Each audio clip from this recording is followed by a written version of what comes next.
राजा जयचंद एक ऐसा ही नाम है। उन्हें देश का गद्दार तक कहा जाता है। कहते हैं कि वह पृथ्वीराज चौहान से अपनी व्यक्तिगत दुश्मनी का बदला लेने के लिए मोहम्मद गोरी से जा मिला था। हालांकि उनके किरदार को लेकर कई ऐसे मत हैं जो उनको गद्दार कहने पर सवाल खड़े करते हैं। जैसा कि आप जानते ही हैं, राजा पृथ्वीराज चौहान ने अन्य राजाओं के साथ मिलकर साल 1191 में मोहम्मद गोरी को तराइन के पहले युद्ध में करारी मात दी थी। इस हार को मोहम्मद गोरी पचा नहीं पाया और उसने पृथ्वीराज से इसका बदला लेने की ठान ली।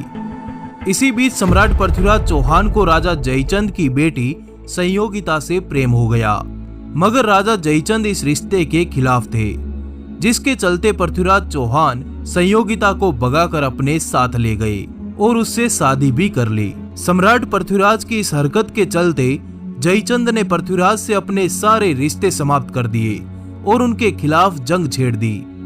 इसके परिणाम स्वरूप राजा जयचंद और पृथ्वीराज चौहान युद्ध के मैदान में कई बार आमने सामने आए।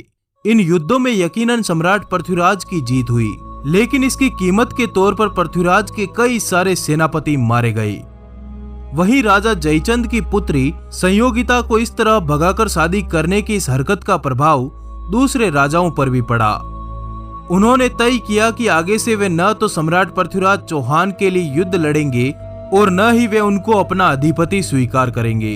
इतिहास के पन्ने बताते हैं कि पृथ्वीराज के हाथों कई बार युद्ध में हारने के बाद राजा जयचंद बदले की आग में झुलस रहा था। वह किसी भी कीमत पर सम्राट पृथ्वीराज से बदला लेना चाहता था। बदले की यही चाहत जयचंद को मोहम्मद गोरी के दरवाजे तक ले गई।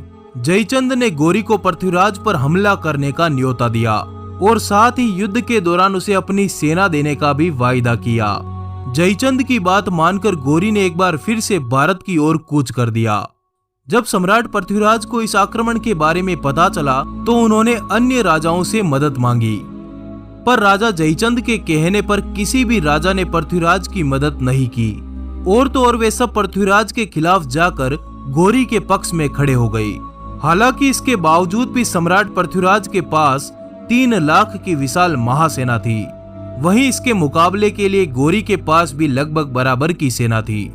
परिणाम स्वरूप साल 1192 में तराइन के मैदानों में दोनों सेनाएं आपस में भिड़ गई। इस युद्ध की शुरुआत में तो भारतीय सेना का पलड़ा भारी रहा, मगर कुछ देर बाद गोरी की घुड़सवार सेना ने अपनी बढ़त बना ली।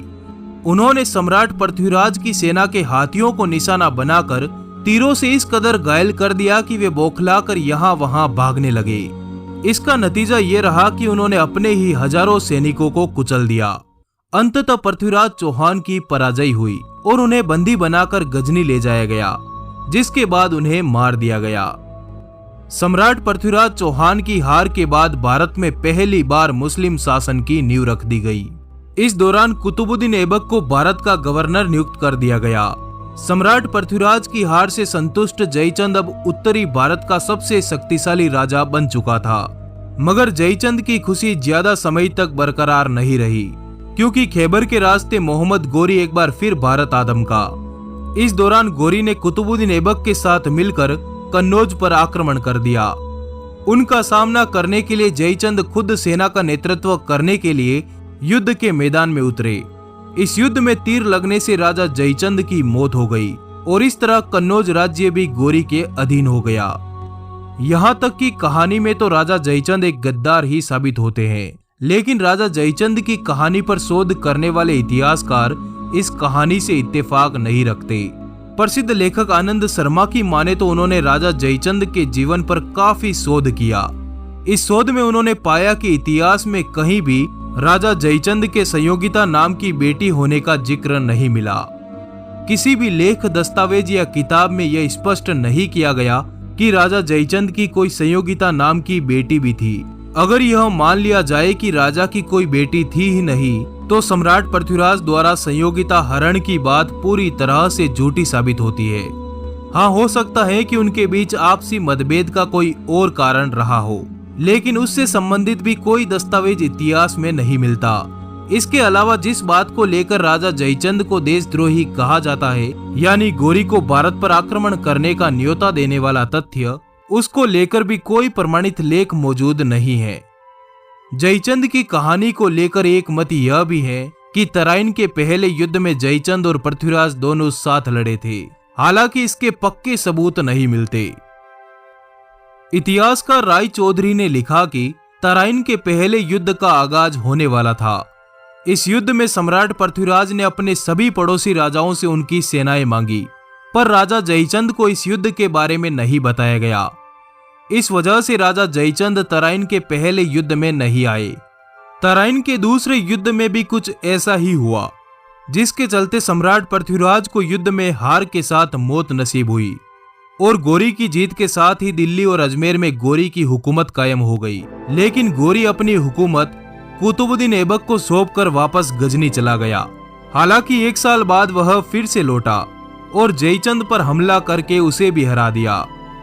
ऐसे में सोचने वाली बात है कि अगर तराइन के पहले युद्ध में जयचंद ने गोरी की मदद की थी, तो बाद में गोरी ने जयचंद को क्यों मारा, जबकि वह उसे भारत में अपना गवर्नर बनाकर यहाँ अपना राज चला सकता था।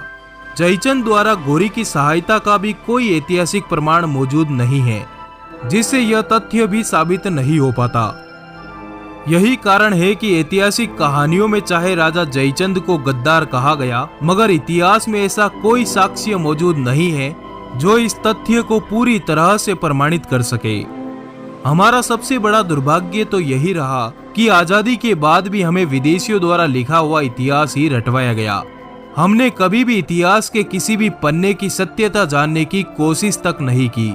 जो वो लिख कर चले गए उसे ही हमने सच मान लिया।